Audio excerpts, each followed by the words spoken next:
दोस्तों, किसी पर्टिकुलर चीज के बारे में नॉलेज लेना या फिर किसी चीज के बारे में जानकारी होना इज वेरी कॉमन। ऑलमोस्ट ये हर कोई कर ही देता है। जैसे कि अगर आप किसी से पूछो कि बिजनेस क्या होता है तो कोई भी आपको उसकी डेफिनेशन आसानी से बता देगा, लेकिन बिजनेस कैसे होता है अगर आप ये किसी से पूछो, इस बात का जवाब बहुत ही गिने चुने या फिर एक दो लोग ही दे पाएंगे। और दोस्तों, यहीं पर मैक्सिमम लोग लैग करते हैं। क्या करना है सबको मालूम है, लेकिन कैसे करना है ये बहुत ही कम लोग जानते हैं। और दोस्तों, यही एक बहुत बड़ा चैलेंज है। जैसे कि इन्वेस्टिंग क्या होती है ये सब जानते हैं, लेकिन कैसे होती है वेरी फ्यू नोज। वैसे ही मल्टी बैगर स्टॉक से कैसे पैसे मल्टीपल होते हैं आप में से कई सारे लोग तो जानते ही होंगे। इनफैक्ट दोस्तों, हमने इसे कई सारी वीडियोस में कवर भी किया है। लेकिन ऐसे मल्टी बैगर स्टॉक्स को ढूंढे कैसे, ये एक रियल चैलेंज है। लेकिन आज के इस वीडियो में हम इसी चैलेंज को दूर करेंगे। आज हम सीखेंगे कि कैसे हम मल्टी बैगर स्टॉक्स को ढूंढ के और उनमें इन्वेस्ट करके अच्छी खासी वेल्थ बना सकते हैं। और ये हम वॉरेन बफेट की एक स्पीच में बताई गई 2 स्टोरीज से सीखेंगे, जिससे हमें समझने में काफी आसानी होगी। तो फिर बिना किसी फर्दर डिले के सीधा फर्स्ट स्टोरी को शुरू करते हैं। दोस्तों, ये स्टोरी है फ्रेंच लेडी की, जिसका नाम था रोज प्लम्किन। रोज ने 40 की उम्र में मात्र $2500 की इनिशियल इन्वेस्टमेंट के साथ एक बिजनेस स्टार्ट किया, जिसे कि उसने आगे चल के मल्टी मिलियंस डॉलर में सेल किया। रोज 1917 में अमेरिका आई। रोज जब अमेरिका में आई तो उन्हें इंग्लिश का एक सिंगल वर्ड तक नहीं आता था। 2 साल के करीब अमेरिका में बिताने के बाद भी वो इंग्लिश सीख ही नहीं पाई और खुद को वो बहुत डम समझती थी। और फिर रोज और उसके हस्बैंड ने ओमाहा में शिफ्ट कर लिया और वहाँ रशियन जूइस की कॉलोनी में रहने लगे। फिर जब रोज की बड़ी बेटी ने स्कूल जाना शुरू किया, तब रोज ने थोड़ी बहुत इंग्लिश सीखना शुरू किया। कई सालों तक यूं ही चलता रहा। उसने कई छोटे मोटे काम भी किए, जैसे कि यूज कपड़ों को बेचने का काम। लगभग 20 साल तक उसने यही काम किया और 1947 तक उसने $2500 सेव कर लिए। और उसके बाद वो शिकागो गई। उसने वहाँ उन $2500 से कुछ फर्नीचर खरीदा। दोस्तों, रोज का हमेशा से एक ड्रीम था वो अपना एक फर्नीचर स्टोर खोले। एक ऐसी लेडी जो कि जब अमेरिका से आई तो उसे इंग्लिश का एक सिंगल वर्ड तक नहीं आता था, जो कि कभी स्कूल तक नहीं गई थी। उसने बस $2500 में अमेरिका का one of the best furniture store Nebraska furniture mart बनाया, जिससे कि उसने वॉरेन बफेट की ही कंपनी को 1983 में अप्रॉक्स $60 मिलियन में सेल कर दिया, जो कि करंटली बिलियंस ऑफ डॉलर का बिजनेस कर रहा है। तो दोस्तों, यहाँ सोचने वाली बात ये है कि आखिर मिसेस रोज प्लम्किन इतना बड़ा सक्सेसफुल बिजनेस कैसे खड़ा कर पाई। उन्होंने ऐसा क्या अलग किया जो कोई और नहीं कर पाया। क्या सच में कुछ ऐसा होता है जो बिजनेस को सक्सेसफुल बनाता है? तो दोस्तों, इसका जवाब है हाँ। सक्सेसफुल बिजनेस की कुछ क्वालिटीज होती हैं जो कि बिजनेस स्टार्ट करने से पहले या फिर किसी बिजनेस में इन्वेस्ट करने से पहले अगर हम भी जान पाए तो हम भी सक्सेसफुल हो सकते हैं। रोज प्लम्किन की सक्सेस का राज और उनकी स्टोरी से जितने भी इंसाइट्स हैं हम उन्हें थोड़ी देर में डिस्कस करेंगे, लेकिन उससे पहले हम जल्दी से सेकंड स्टोरी को भी कवर कर लेते हैं। फिर दोनों की लर्निंग्स को एक साथ कंबाइन करके कुछ वैल्यूएबल निकालने की कोशिश करेंगे। तो दोस्तों, सेकंड स्टोरी है एक अमेरिकन बिजनेसमैन की, जिसने भी 40 साल की एज में बिजनेस शुरू किया और आज उसकी कंपनी अपनी फील्ड की टॉप कंपनीज में से एक है। इस बिजनेसमैन का नाम था जैक टेलर। जैक का जन्म हुआ 1922 में, जो कि अमेरिका के मिड वेस्ट में रहता था।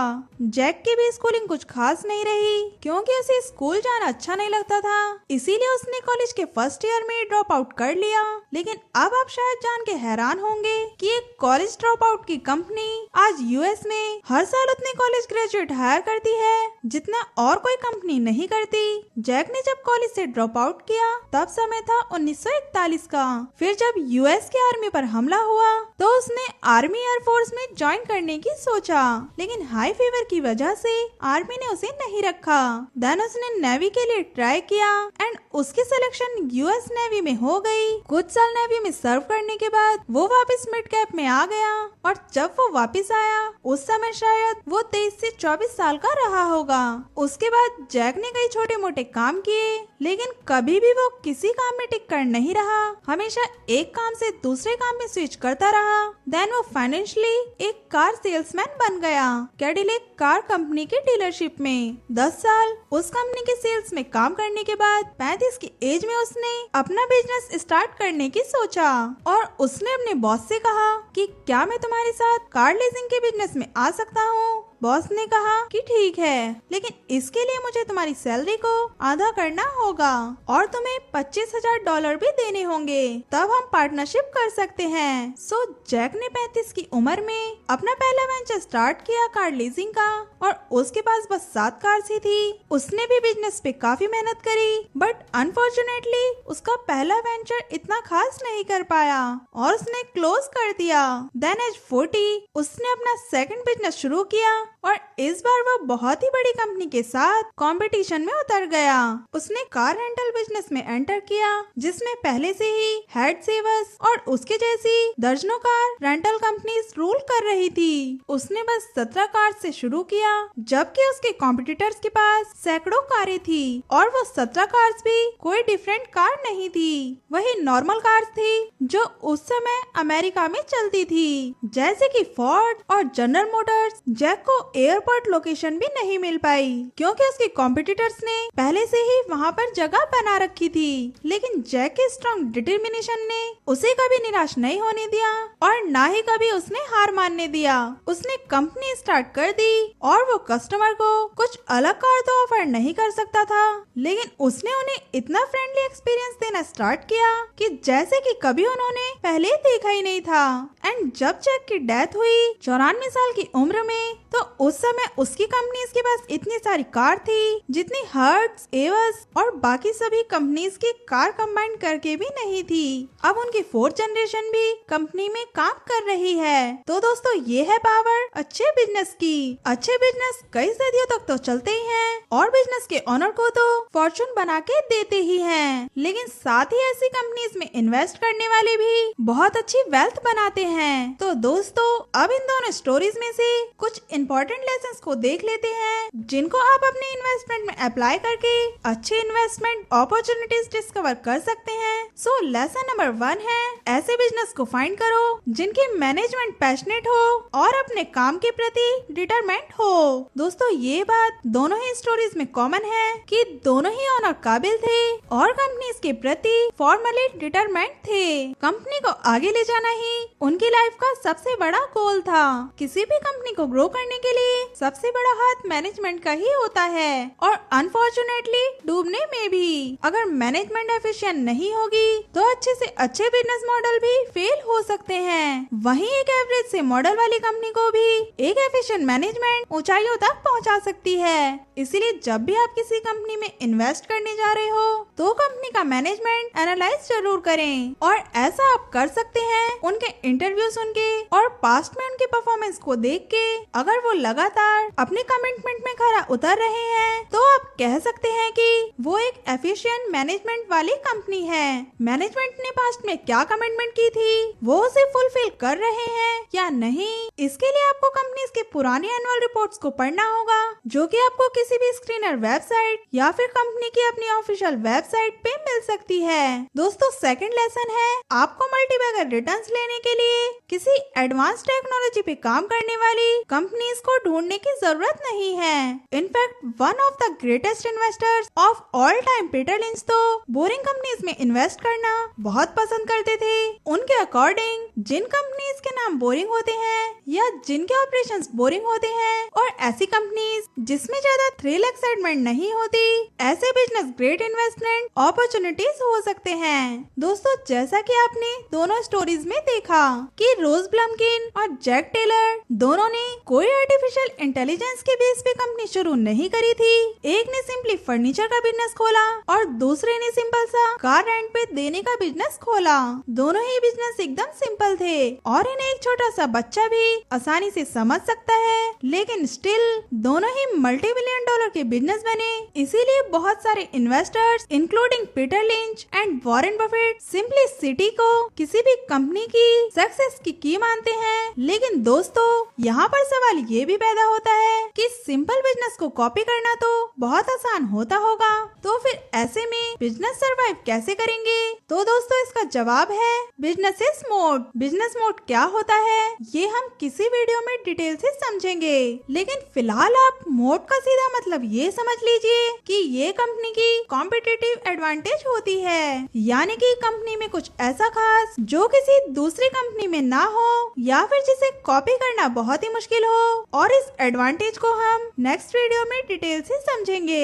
फिलहाल आप नीचे कमेंट करके बताइए कि आपको अभी तक ये दोनों लेसन क्लियर हुए या नहीं। अब थर्ड लेसन की तरफ बढ़ते हैं, जो है कॉम्पिटिटिव एडवांटेज। किसी भी कंपनी को सरवाइव करने के लिए उसके पास कॉम्पिटिटिव एडवांटेज का होना बहुत जरूरी होता है, चाहे वो एडवांटेज प्राइस का हो या फिर ब्रांड वैल्यू का हो या फिर किसी और चीज का।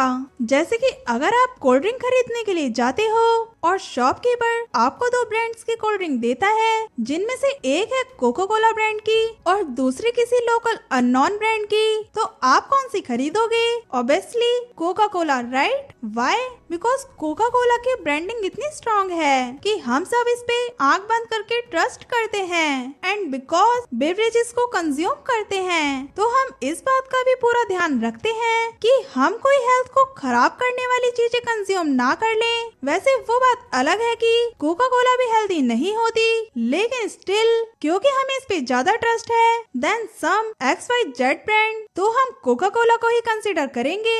दोस्तों, ये एक ही एग्जांपल है कॉम्पिटिटिव एडवांटेज का। किसी भी सक्सेसफुल कंपनी के पास ये कॉम्पिटिटिव एडवांटेज यानी मोड होता ही है, और इसे आपको खुद समझना पड़ता है। ये कहीं पर भी लिखा हुआ नहीं होता।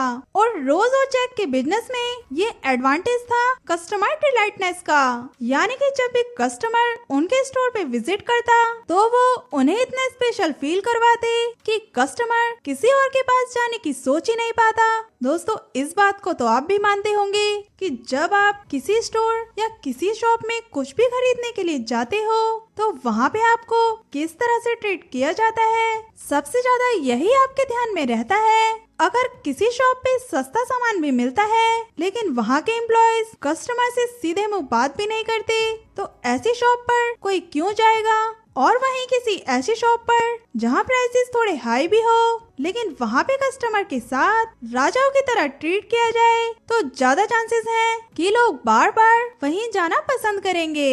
और एटलीस्ट एक बिजनेस कस्टमर ही होते हैं, कस्टमर नहीं तो बिजनेस भी नहीं। इसीलिए वॉरेन बफेट भी कहते हैं कि मैंने आज तक ऐसा कोई भी बिजनेस फेल होते हुए नहीं देखा जिसमें कस्टमर को डिलाइट यानी खुश करना ऑनर अपनी ड्यूटी समझते हो। तो दोस्तों, ये थे कुछ इम्पोर्टेंट लेसन्स वॉरेन बफेट के स्पीच से, जिन्हें कि मैंने सिंप्लीफाइड तरीके से आपके सामने डिलीवर करने की कोशिश करी है।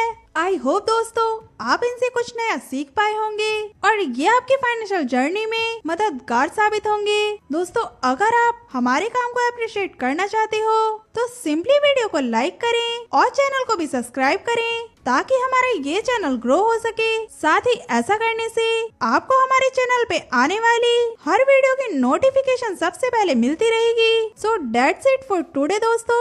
Wishing you a great financially success.